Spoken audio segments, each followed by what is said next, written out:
Olá pessoal, tudo bem? Aqui vos fala é o professor Salomão.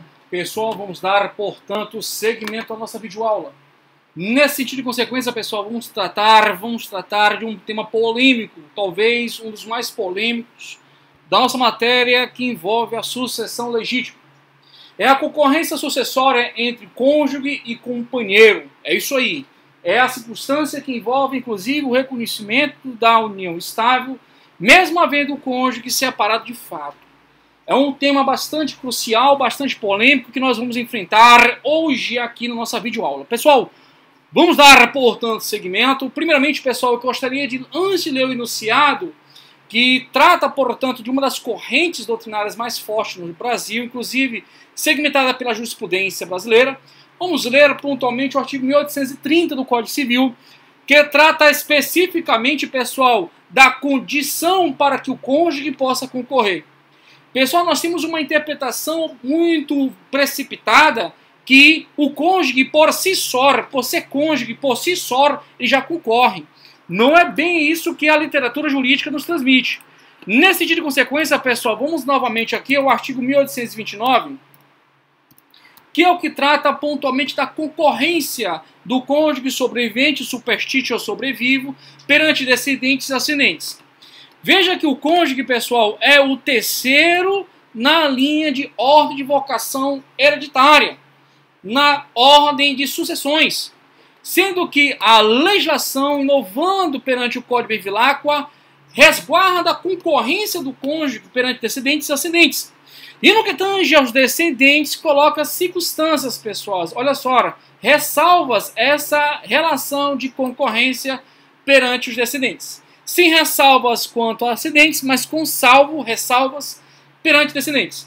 Até aí tudo bem, tá bonitinho, nós entendemos. O que pega, pessoal, é que, inobstante a redação do artigo 1829, é obrigatório, pessoal, não haver nenhuma regra, nenhuma circunstância de impedimento para essa concorrência. E essas circunstâncias que determinam esse impedimento para a concorrência do cônjuge, que também se externaliza-se ao companheiro, pessoal, está no artigo 1830 do Código Civil.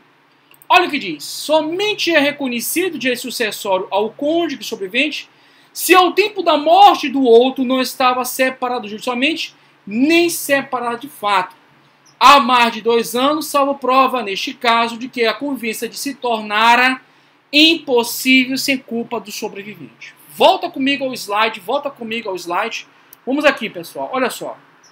Pessoal, o dispositivo, portanto, ele é claro. Não adianta só reconhecer a circunstância de ser cônjuge sobrevivente.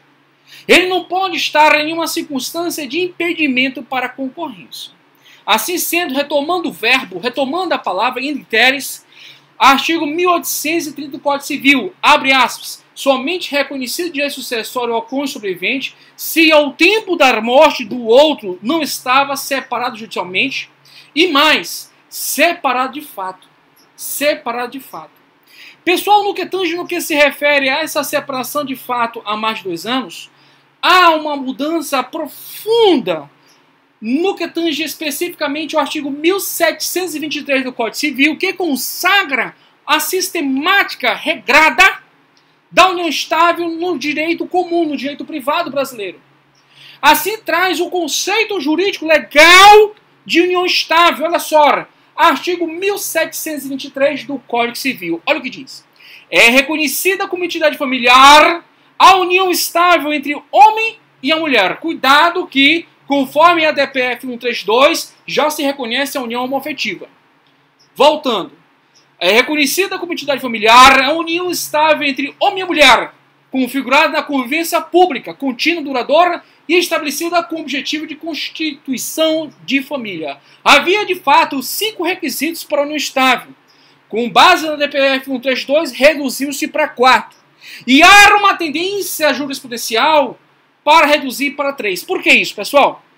Bem, no que se refere à convivência pública, pessoal, há diversos questionamentos jurisprudenciais se de fato a convivência pública é um requisito introspectivo essencial para ser ou não relativizado para configurar a união estável. Pessoal, eu não vou entrar em detalhes, até porque respeito a família do falecido, mas há uma polêmica a nível nacional, a nível de um caso que envolvendo uma celebridade bastante respeitada e carismática no Brasil, a nível televisivo, e que com base na sua circunstância de morte, houve um questionamento em razão de um relacionamento que estabelecia com outro rapaz, se esse restabelecimento dessa convivência não pública, não notória com esse outro rapaz, haveria ou não uma sistemática do reconhecimento da união estável. E aí nós temos, pessoal, coloquei aqui para vocês, olha só, pessoal, coloquei aqui para vocês, essa possibilidade ou não de relativizar a convivência pública perante um direito fundamental, lá no artigo 5º, inciso 10, que é o direito à intimidade. Porque, veja, pessoal, um dos requisitos basilares, inclusive é o primeiro requisito que o nosso legislador de 2002 determinou, que é para que haja convivência, para que haja união estável, que é o antigo chamado concubinato puro, tem que haver convivência pública, contínua, duradoura e estabelecida com o objetivo de constituir família. Os demais três últimos não temos dúvidas. Mas o que insere a polêmica atual é a tal convivência pública. Por quê, pessoal? Porque, veja, pessoal, quando não há a convivência pública, a própria legislação indica ser a circunstância do chamado concubinato. Repito, quando não há uma convivência pública, sem a formação de família, mesmo que seja contínua, mas de cunho não eventual, a legislação, pessoal, chama isso de concubinato. A legislação chama de concubinato. E o concubinato que nós estamos nos referindo é o chamado concubinato impuro, que é aquele proveniente do adultério. Nesse sentido de consequência, pessoal, olha só, essa polêmica é forte. Ainda, no momento que estamos gravando essa videoaula, ainda não foi dado um ponto de segurança jurídica entre os tribunais quanto a isso. Se a convivência pública vai ou não prevalecer em detrimento do direito à intimidade, com o propósito de reconhecer ou não a união estável. Então, deixo aí a curiosidade intelectiva acadêmica para vocês pesquisarem e nos videoaulas vindouras, quando sair a jurisprudência condizente a esse caso envolvendo essa celebridade respeitada, carismática, respeitada por todos nós, e aí nós vamos ver como é que vai ser os próximos capítulos dessa trajetória da vida humana. Bem, nesse contexto de consequência, pessoal, por enquanto, ainda a convivência pública, associada de forma contínua e duradoura e estabelecida com necessidade de vínculo para formar família, ainda são os requisitos da união estável. Vamos aguardar os deslindes jurisprudenciais. Bem, nesse contexto de consequência, pessoal, nós temos um parágrafo 1º do artigo 1723, que diz o seguinte, olha só, olho na tela. A união estável não se constituirá, repito, a união estável não se constituirá se ocorrerem os impedimentos do artigo 1521. E aqui eu destaco para vocês, pessoal, olho na tela, o inciso número 6, as pessoas casadas. Pessoal, olha que lance. Significa dizer que a pessoa casada não pode estabelecer união estável. Isso é regra? Não. Porque, veja, pessoal, logo em seguida nós temos ponto e vírgula. Não se aplicando a incidência do inciso 6 no caso de uma pessoa casada se achar separada de fato ou judicialmente. Então, pessoal, olha só. A pessoa mesmo estando, repito, mesmo estando casada, formalizada em cartório, formalizada em culto religioso, em ambiente religioso, associado com reconhecimento civil do casamento, se estabelecer uma união, pessoal, intercorpus com outrem, estando-o separado de fato, há a quebra, portanto, pessoal, do concubinato e há o reconhecimento introspectivo da união estável. Isso é posicionamento pacífico. Não há dúvidas, até porque ex vi leges, é a letra da lei. A lei é clara. Há uma circunstância de quebra de concubinato quando a pessoa casada, cônjuge, estabelece um vínculo de união estável, separando-se de fato, ou até mesmo, claramente, com base em circunstâncias, dissolvendo-se pelo divórcio, separado de fato pelo divórcio. Isso aí é indiscutível. Mas o ponto crivo é a separação de fato. Então, A pessoa casada, letra da lei, a pessoa casada, mas separar de fato, não configura, a partir de 2002, em especial com o Código Civil, a relação de concubinato. Não mais expressa concubinato. Expressa, portanto, união estável. E aí nós temos aí o dispositivo parágrafo primeiro que insere essa referência. Bem, pessoal, dando continuidade, vou antecipar a matéria de testamento, tá? Que está associada a esse questionamento. Então veja que dentro dessa relação, vamos supor que no concubinato impuro, ou concubinato propriamente dito, ou seja, pessoal, no adultério, ou seja, a pessoa é casada e estabelece uma relação não eventual com outrem, mesmo casado, aí gera-se um filho. Esse filho é filho. Pessoal, a partir da Constituição de 88, ela deixou bem claro que filho é filho. Filho é filho. Pouco importa se é de incesto, se é de adultério, não interessa. Não interessa. Filho é filho. Filho é filho. Assim sendo, e dele dando consequência, pessoal, significa dizer que ele é plenamente herdeiro necessário. É plenamente herdeiro necessário. O jurista Cristiano Chaves de Farias, ele faz uma crítica com o artigo 1803 do Código Civil, dizendo que o dispositivo ele é preconceituoso e traz outras referências. Por quê? Porque o artigo diz o seguinte: é lícita a deixa ao filho do concubino, quando também o for do testador.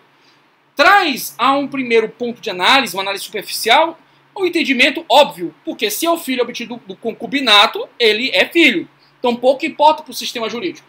Mas, pessoal, esse dispositivo, com toda a vênia, ele faz uma referência à súmula do STF de número 447. Eu não lembro se é de 1969, mas parece que é desse período. E nesse contexto de consequência, já vejo para vocês. E nesse contexto de consequência, pessoal, a súmula, ela foi positivada no artigo 1903. É simplesmente um reconhecimento jurisprudencial. É uma redução a termo de uma evolução histórica brasileira. Simplesmente. Mas ao primeiro olhar, você pode trazer uma ideia que é um dispositivo preconceituoso, discriminatório, mas não é. Ele é a própria essência da súmula 447 do STF, que diz o seguinte: é válida a disposição testamentária em favor do filho adulterino do testador com sua concubina. Então significa dizer que se o indivíduo testar em prol do seu filho, mesmo oriundo de adultério, não é, pessoal, motivo para nulidade desse testamento ou da cláusula testamentária nessa disposição testamentária. Nesse sentido de consequência, pessoal, vamos aqui rapidamente, eu vou só confirmar o ano da súmula. Súmula 447, porque aqui o que se fala, aqui se prova. Como eu falei para vocês, eu não faço roteiro não, eu não faço adivinhações. Ah, não, falei 64, 69, né? Ela é de 64, gente, só fazendo uma ressalva, eu disse que ela é de 69, mas está aqui, ó, ela é de 64. Foi só um erro de 5 anos. Então, voltando aqui à nossa matéria, a súmula, portanto, pessoal, ela é de 64, não de 69. Então, há um mero reconhecimento legal da súmula. Nesse sentido de consequência, pessoal, vamos aqui trabalhar com o dispositivo 1830 e fazer a sua pertinente relação com o artigo 1723, parágrafo 1º, e o enunciado da CJF 525. Vamos lá. Então, primeiro, o 1830 diz que existe necessidade de que o cônjuge sobrevivente, pessoal, ele não esteja separado de forma judicial e nem de fato há mais de 2 anos. Isso é claro e translúcido. Mas pode haver, pessoal, uma culpa pela essa separação. Bem, tem casos jurisprudenciais que correm sem justiça, evidentemente, mas eles transmitem a seguinte informação básica. Vamos supor pontualmente, que foi inclusive um caso objeto de orientação jurisprudencial, de o camarada chegar bêbado e agressivo, até o ponto, até inclusive, de ameaçar de morte. Então, essas circunstâncias, pessoal, elas denotam, portanto, que a separação não foi por culpa do cônjuge sobrevivente. Foi dado ensejo para uma situação de proteção ao direito à vida, que é maior nesse sentido, fazendo, portanto, pessoal, o princípio da proporcionalidade da razoabilidade, botando os pesos, o direito à vida, pessoal, vai preponderar. Então, nesse contexto de consequência, esse julgado em especial deu-se ganho de causa ao cônjuge sobrevivente. Associado a isso, como eu havia falado para vocês, pessoal, o mero fato da pessoa formalmente casada, mas separada de fato, não configura concubinato e não, portanto, deságua na violação ao artigo do 1830. Assim sendo, pessoal, com base nessas orientações, foi trazido o enunciado número 525 da CJF, que diz o seguinte: os artigos 1723, parágrafo 1º, que é aquela situação que eu falei para vocês, 1790, 1829, 1830, que eu falei para vocês, admite o que, gente? A concorrência sucessória entre o cônjuge e o companheiro sobrevivente na sucessão legítima, quanto aos bens adquiridos onerosamente na união estável. Assim sendo, pessoal, é plenamente possível no sistema jurídico a incidência da concorrência, veja, pessoal, a possibilidade da concorrência entre o cônjuge sobrevivente superstiche e o companheiro sobrevivente superstiche ou sobrevive. Mas, pessoal, se fosse bem fácil, bastaria aplicar o enunciado 525, inclusive é a orientação jurisprudencial majoritária. Mas há 5 correntes que debatem, que entram em atrito quanto a esse tema pontual. Nesse sentido de consequência, pessoal, vamos tratar as 5 correntes doutrinárias e também jurisprudenciais que lidam com essa questão. Não é uma questão fácil de ser lidado na prática. Não obstante, numa prova discursiva, numa prova objetiva, a gente pode até seguir o barco e resolver. Quanto a uma prova objetiva, seguir o enunciado, tá, gente? Já numa prova discursiva, você tem que saber as 5 correntes, de forma obrigatória. Bem, pessoal, eu vou trabalhar as correntes. Gostaria que vocês anotassem pontualmente. Eu creio que não está no material de vocês. Vou falar para vocês pontualmente e aí a gente vai desaguando as informações. Então vamos lá. Vamos supor pontualmente que o indivíduo esteja separado de fato com o outro, né? A se separa de fato com B. Só que, pessoal, A e B, eles preservam um vínculo formal de casamento. Veja, A estará separado de fato com B, mas ambos ainda preservam uma relação de vínculo formal, um vínculo formal somente. Não há mais a união intercorpos, eles não moram mais juntos, eles não têm mais o contato físico sexual, não há. Há, portanto, um distanciamento pleno, que inclusive isso é um dos critérios a serem analisados. Bem, aí nesse sentido de consequência, um deles, vamos supor o A, ele estabelece uma relação de vínculo afetivo com intuito duradouro com C, não formal. Simplesmente um vínculo afetivo, que, como você viu pontualmente na literatura jurídica, configura união estável. E aí sucede-se o seguinte raciocínio. O indivíduo que é A, que casado formalmente, mas informalmente está em união estável, ele falece. Eu pergunto, é possível haver, portanto, a concorrência sucessória relativo aos bens do decújo em favor do cônjuge e do companheiro superstício? A resposta é positiva. A literatura jurídica, jurisprudencial, é clara. A concorrência sucessória entre cônjuge e companheiros sobreviventes na sucessão legítima. Não obstante o enunciado da CJF seja uma orientação doutrinária, ela tem uma participação clara de magistrados, advogados em gerais, inclusive membros do STJ. E ela consolida, sim, o entendimento jurisprudencial, mas ela é viés doutrinário. Nesse sentido de consequência, pessoal, surgem 5 correntes. Todas elas ratificando o entendimento que existe essa concorrência. Bem, a primeira corrente, pessoal, é aquela trazida por Euclides de Oliveira. Repito, a primeira corrente é a trazida por Euclides de Oliveira e traz aquela famosa solução salomônica, tá? Lembra do professor Salomão? Solução salomônica lá, né? Essa solução salomônica, bíblica, hebraica, do Torá, faz a seguinte referência. Pega todo o monte patrimonial do decújo e divide ao meio. Essa que é a solução trazida por Euclides de Oliveira. Só tomar uma água aqui, pessoal. Deu a sede. Só um instantinho.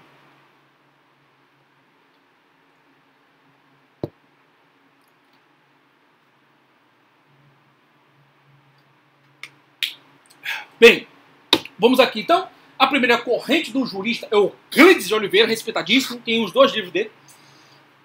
Ele diz o seguinte, olha só, todo o montante, portanto, do decurso deixado para suceder, pega ele, divide no meio e deixa uma parte para o cônjuge e uma parte para o companheiro e encerra o processo. Essa que é a solução de Euclides de Oliveira. Pessoal, por mais que possa transparecer uma mensagem bíblica associada, também uma mensagem racional, rateone, uma mensagem racional, ela não transmite uma relação humana lógica no que se refere a próprio viés prático. Ela mais transmite uma circunstância de discussões jurisprudenciais, tá? Então, existe nesse sentido uma outra corrente, respeitada, né, salvo o melhor juízo, a posição de Euclides de Oliveira. Nós temos uma segunda corrente, que é José Luiz Gavião de Almeida. Repito, a posição do jurista José Luiz Gavião de Almeida. Nesse sentido de consequência, vamos aqui ao artigo 1790.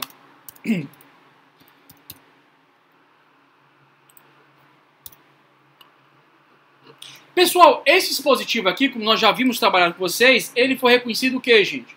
Inconstitucional. Está aqui os dois recursos ordinários. Ele foi reconhecido a sua inconstitucionalidade. E esse jurista, ele simplesmente vai aplicar, pessoal, o inciso 3º desse dispositivo. Então, vamos lá. Primeiramente, pessoal, artigo 1790, em caput, inciso 3º, abre aspas. A companheira ou companheiro participará da associação do outro quanto aos bens adquiridos onerosamente na vigência da união estável, nas condições seguintes. Aí vem, se concorrer com outros parentes sucessíveis, terá direito a 1/3 da herança. Pessoal, o jurista José Luiz Gavião de Almeida, ele traz o entendimento que essa expressão, outros parentes suscetíveis, implicaria nesse sentido, pessoal, a pertinência com o cônjuge superstite. Pessoal, 2 pontos de análise aqui. No entendimento dele, ressaltando, fica 1/3, portanto, ali para o companheiro ou companheira, beleza? Só que, pessoal, a expressão outros parentes sucessíveis não se refere, pessoal, ao cônjuge. Porque, gente, você sabe, se estou em família, cônjuge não é parente. Cônjuge não é parente. Cônjuge, pessoal, tem relação de conjugalidade. Uma relação de sociedade conjugal. É isso mesmo. O seu esposo e a sua esposa são sócios de um vínculo afetivo chamado casamento, se é que você seja casado. Se não, é uma relação entre companheiros. Mas estão casados civilmente ou religiosamente, gerando efeitos civis, porque predomina de uma forma lata a relação civil, né, o casamento, registro civil, mas é dado os efeitos religiosos também, conforme a Constituição, o civil não é efeito religioso, isso é claro. Mas, pessoal, o cônjuge é um sócio de uma sociedade conjugal, sócio de um casamento. Então, pessoal, não é parente. Não é parente. Outro ponto de análise é que, atualmente, pessoal, já foi reconhecido como inconstitucional esse dispositivo. Bem, pessoal, eu já vi isso em prova oral, inclusive pelo YouTube, acompanhando aí nos estudos, e o cara tinha que acertar também essa corrente. Então, você já sabe que a corrente de José Luiz Gavião de Almeida faz referência que a expressão outros parentes sucessíveis seria a figura do cônjuge superstite, e o companheiro teria direito a 1/3. Interpretação essa, com todo respeito, toda vênia, equivocada aos nossos olhos, e também pela doutrina majoritaríssima, na medida em que cônjuge não é parente. Cônjuge estabelece uma relação de conjugalidade, uma relação de sócio de um casamento, sócio conjugal. O vínculo é conjugal, beleza? E, subsequentemente, o dispositivo, na sua inteiriça, os incisos, caput, os incisos, todos eles foram reconhecidos como inconstitucionais. Bem, então, terceira corrente, dando seguimento ao nosso trabalho, nossa trajetória, são 2 juristas, eu lembro de um, que é o Eduardo Oliveira Leite. Ele diz o seguinte, pessoal, que, nesse caso pontual, cônjuge e companheiro sobrevivente, pessoal, vão herdar de forma conjunta. Eles vão ter a sistemática, pessoal, da concorrência sucessória.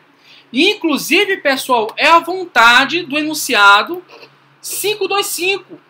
Esse que é a vontade essencial do enunciado. A possibilidade, sim, de fato, de que o cônjuge e o companheiro vão concorrer.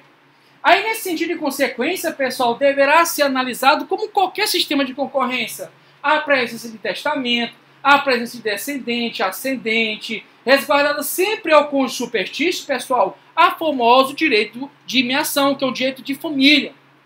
Subsequentemente, o pessoal deve ser ponderado que, olha só, excluirá o companheiro naquilo que tenha sido adquirido, pessoal, onerosamente com o cônjuge na época do casamento. Então haverá uma sistemática padrão de concorrência aos olhos do enunciado 525. Pessoal, por fim, aliás, penúltimo ponto de análise, quarta corrente, são três juristas, eu vou citar um, que é a Maria Berenice Dias. Ela diz o seguinte, pessoal, ela traz o entendimento radicalmente contrário às três correntes anteriores, às duas correntes anteriores. Ela traz um ponto modal de referência a prevalência fática do vínculo afetivo. Repito, a quarta corrente de três juristas, vou citar um, que é a Maria Berenice Dias, traz o entendimento, pessoal, que vai haver a prevalência fática do vínculo afetivo. Se o indivíduo, portanto, casado, separa-se de fato, estabelecendo um vínculo conjugal, um vínculo afetivo com uma outra pessoa, esse vínculo afetivo vai preponderar.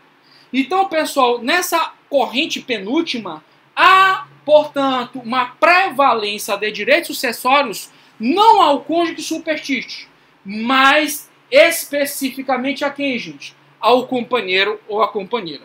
É uma posição radical, até onde foi pesquisado, existem três juristas, destaco mentalmente Maria Berenice Dias.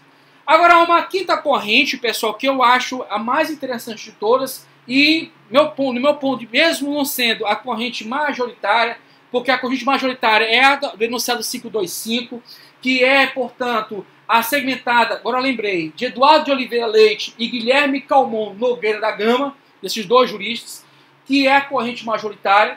Vou trazer para vocês uma quinta corrente, pessoal, que ela é a minoritaríssima, mas ao meu ponto de vista é interessante essa corrente. Bem, ela foi pensada por José Fernando Simão. Repito, ela foi pensada, estudada, advogada, idealizada por José Fernando Simão. Pessoal, essa corrente é interessante. Deixa eu colocar aqui no quadro maior para a gente poder raciocinar. Olha só. Essa corrente de José Fernando Simão leva em consideração que existe dois bens a serem analisados na concorrência sucessória. Ele também defende a concorrência sucessória, tá bom? Só que ele diz o seguinte, existe bens adquiridos na constância do casamento e existe bens adquiridos durante a união estável.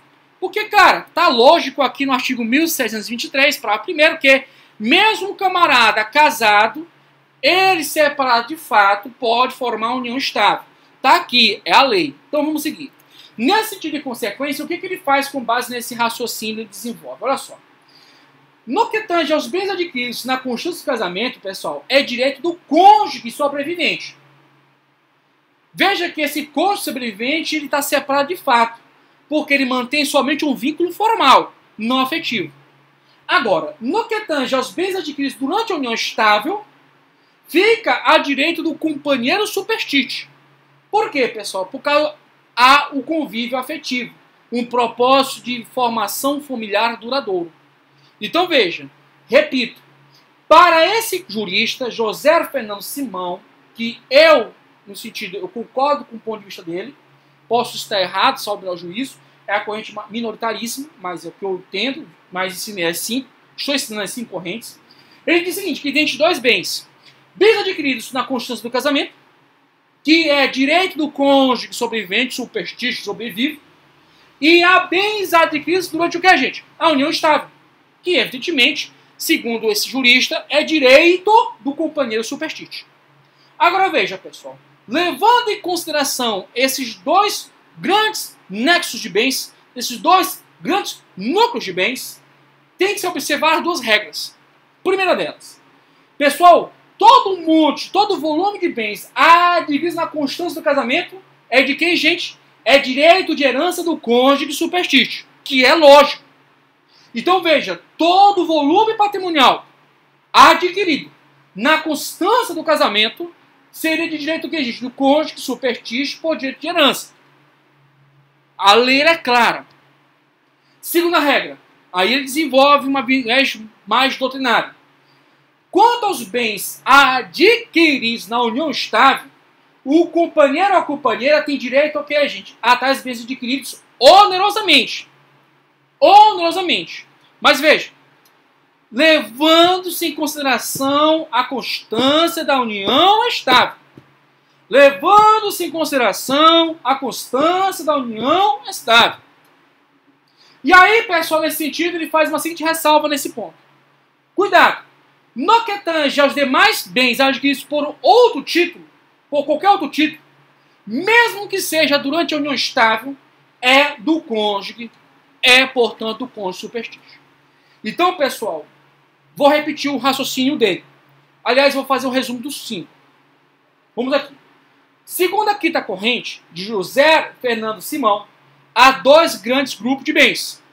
Bens adquiridos na constância do casamento e bens adquiridos durante a união estável. Tá aqui, cara. Tá bem claro aqui. 1723 para primeiro, reconhecimento da união estável, etc. Papapá. Beleza. Aliás, o próprio artigo 1830.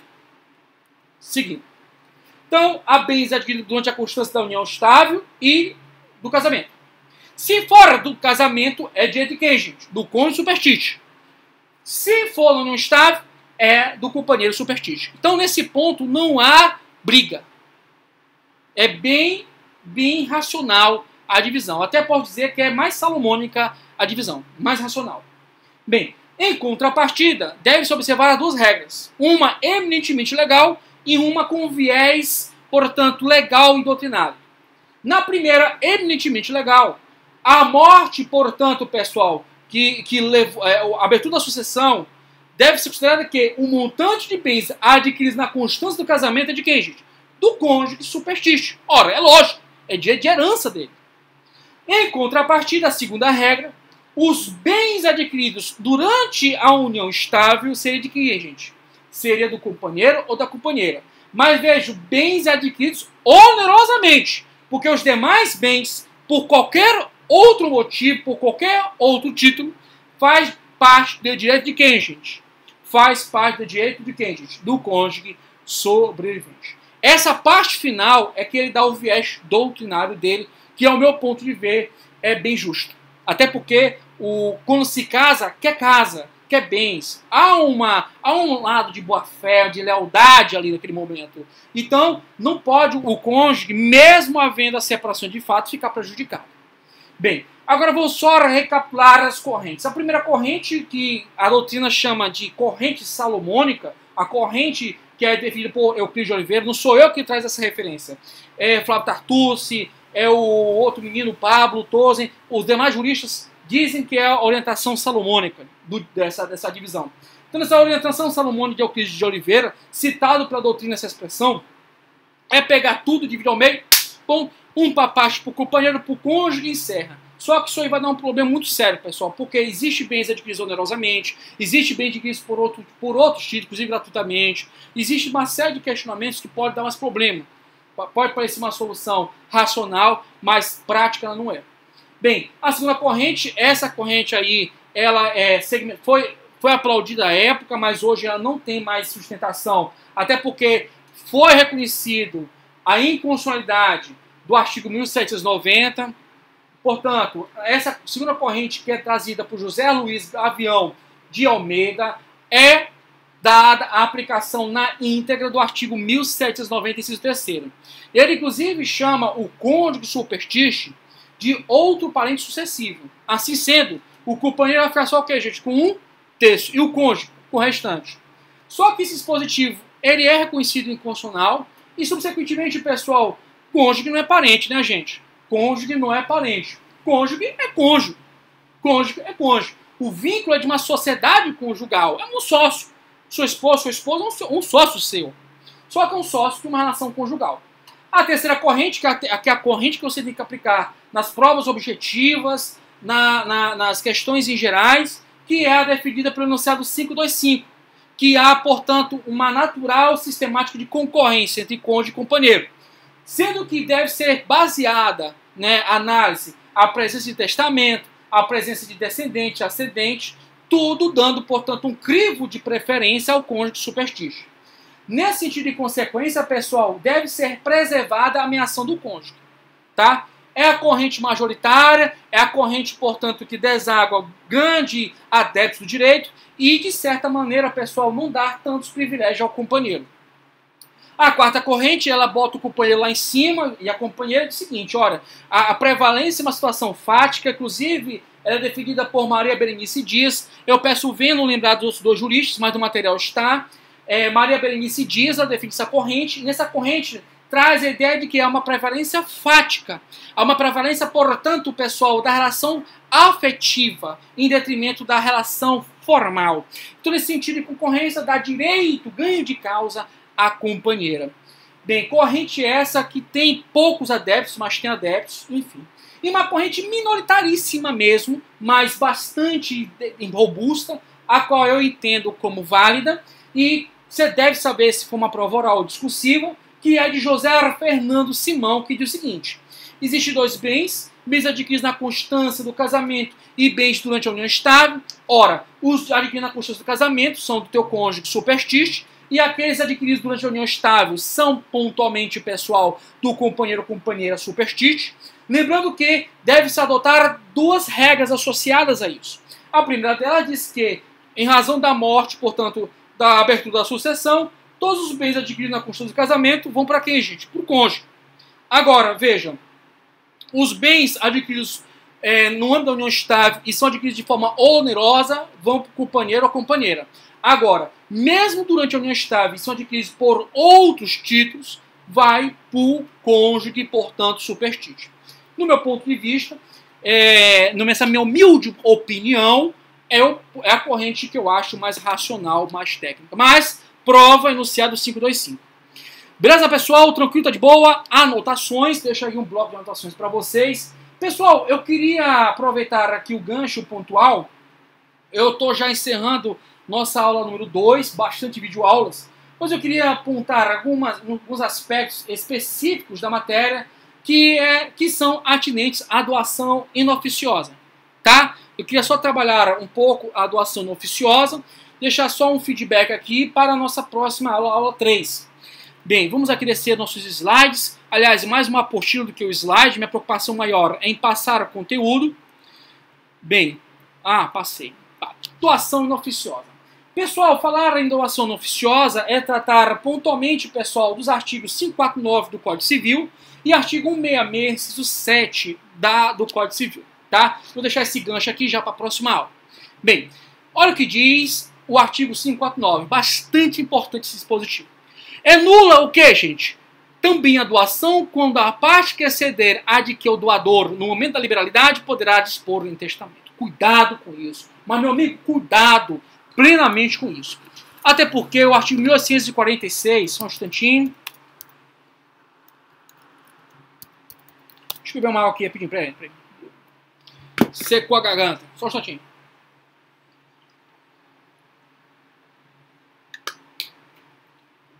Vamos lá. 1846. O 45 fala o que é necessário. Perfeito, meu querido. 1846. Vamos lá. Olha o que diz o artigo 1846 do Código Civil. Abre aspas.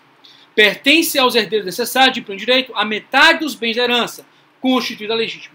Portanto, pessoal, olha só. Inclusive eu fiz para vocês... Não, esse aqui não. Peraí, só um instantinho. Inclusive eu fiz para vocês um desenho gráfico aqui que trata um pouco dessa questão aqui.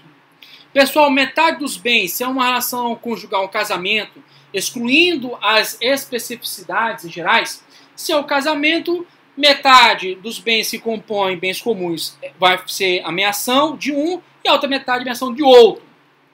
Só que quando nós falamos pontualmente, pessoal, de testamento, de discussões acerca do mesmo, nós temos que analisar pontualmente o que é parte disponível e parte indisponível. Pessoal, a parte indisponível, olha na tela, olha aqui, ó. A parte indisponível, ela é dos herdeiros necessários. Lógico que eu não estou aqui trabalhando com valores, com números, tá? Peço até venha a não propriedade matemática, aritmética, nem geométrica. Mas, trabalhando com valores absolutos, nós temos que aqui considerar que, suponhamos que aqui todo é o acervo patrimonial objeto de transmissão por herança. Significa dizer, pessoal, que metade disso aqui, pessoal, vai compor o quê, gente? Vai compor a parte indisponível. E a outra parte, pessoal, é a disponível. Essa parte disponível, pessoal, pode ser objeto de testamento. Objeto de testamento. E como você sabe, o testamento, pessoal, é um negócio jurídico não unilateral, não receptício, em que era, portanto, emanação de última vontade do testador. Assim sendo, e dele dando consequência, volta aqui conosco, significa dizer, pessoal, no que tange, no que se refere, pessoal, a parte indisponível jamais pode ser atingida. Jamais pode ser o que, gente? Maculada por intermédio, por vontade do testador. Quem é o testador, pessoal? Esse cara bem aqui, meu amigo, ó. Esse cara bem aqui que morreu, Decujos. Então, Decujos, ele em vida, né? Já não é Decujos, era uma pessoa em vida, mas esse cara em vida, que é B, ele fez um testamento. Ele disse lá, olha, eu quero dar 50% desses bens aqui para fulano e tal. Ele botou lá, pontualmente, para quem ele queria. Lógico que tem circunstâncias que impedem. Por exemplo, ele não pode dar esses bens para o tabelião, que fez lá, pontualmente, lá a validade do testamento, tá? O registro subsequentemente. Tá? Existem situações que não podem ser objeto de testamento. O cara não pode testar nem pode alguém. Mas considerando que o testamento é válido, ele testa lá o que, gente? 50% dos seus bens que vão envolver, pessoal, a parte objeto de herança para quem ele quiser, cara. Observando, evidentemente, as limitações legais. E os outros 50%, pessoal, ele não pode mexer, porque é sagrado. É sagrado. E aí, pessoal, volta o questionamento. Vamos supor, pontualmente, porque o direito pratica aquela situação, e se acontecer, né? Assim que é o direito? E se acontecer, pessoal, que ele testou, pessoal, não somente 50%, mas 60% da sua herança, ou seja, 10% são da parte indisponível. Qual é a solução jurídica? Pessoal, se ele invadiu 10% dessa parte, pessoal, que é indisponível, meu querido, é nulo. É nulo o quê? Todo? Não. Só os 10%.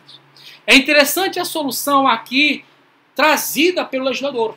É nulo a doação quanto à parte. Quanto à parte. Quanto à parte que exceder.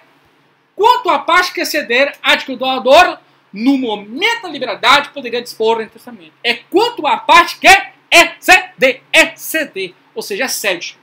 Volta lá para o desenho. O ser humano gosta de desenhar, gosta de colorido. Olha só. Então veja só. Dessa parte que compõe, portanto, pessoal, a herança, esse terreno aí, esse mar de terreno de verde aí, 50% é a parte disponível. Eu testo para quem quiser, ressalvadas as exceções legais. E os outros 50% é dos meus herdeiros. É do cônjuge do seu prestígio. É dos herdeiros necessários. Certo, pessoal? Então, pessoal, nesse contexto de consequência, se ele faz o seguinte, ele dispõe de 50%, mais 10%, mais 10%, mais 20%, mais 30%, pessoal. Esse que exceder, essa parte que exceder, essa parte que é o excesso, é nulo. É nulo. É nulo. Não 50% do disponível, só o que exceder. Cuidado que isso aí cai em prova, já caiu em prova, e eu, inclusive, já fiz prova nesse sentido. Beleza? Pessoal, outro fundamento disso aí é o artigo 166, inciso 7 do Código Civil, que diz o seguinte: é nulo o negócio jurídico quando a lei taxativamente o declarar nulo ou proibir a prática sem culminar a sanção. É interessante observar que a doação não oficiosa não gera sanção. Não há, meu amigo. Não há. O cara vai preso, o cara... nada disso. Simplesmente é reconhecida a nulidade na parte que exceder. Exceder o quê?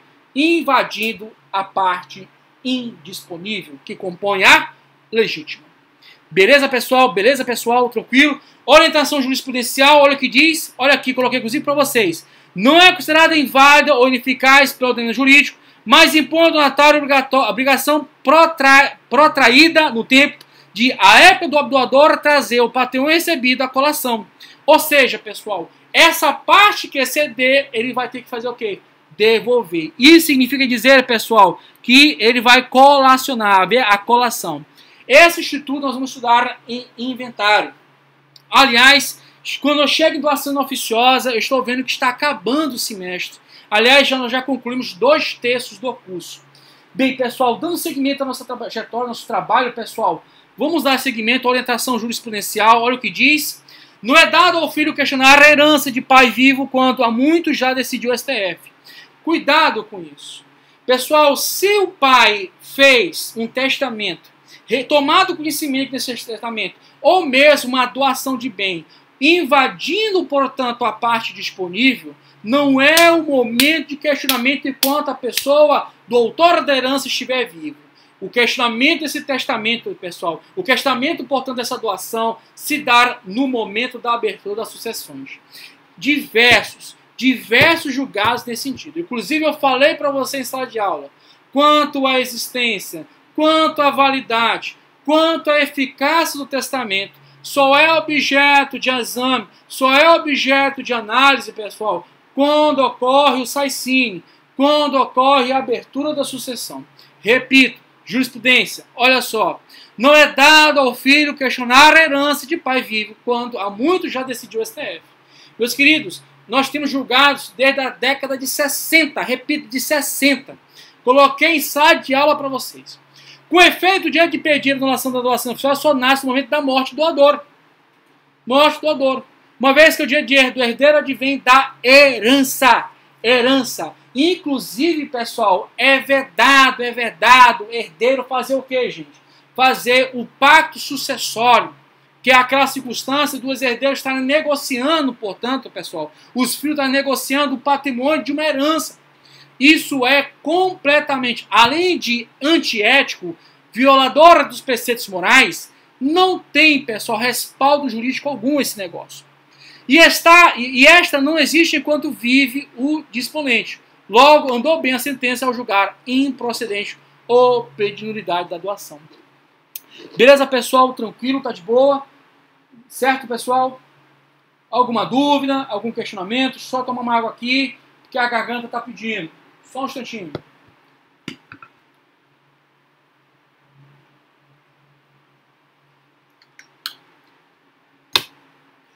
Estou acabando.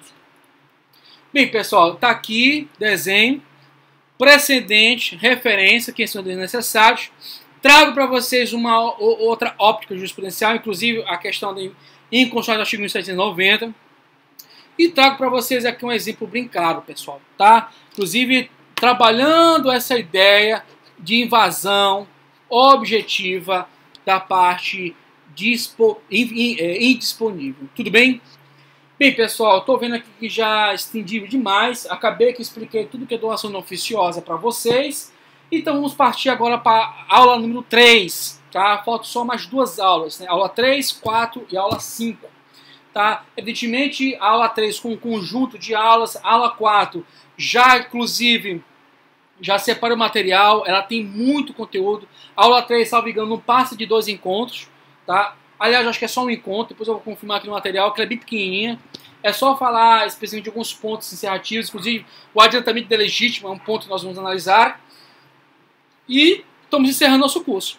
Nós já chegamos praticamente 2/3 da matéria, tá? Realmente a parte maior de explicações é a aula 2, que tem muitos detalhes. Meus queridos, eu fico muito feliz onde chegamos. Espero essencialmente ter te ajudado. Espero que você compartilhe essas videoaulas, deixe o seu like, tá? E nesse contexto de consequência, bom dia, boa tarde, boa noite. Fique em paz. Até a próxima, se Deus quiser. Muito obrigado.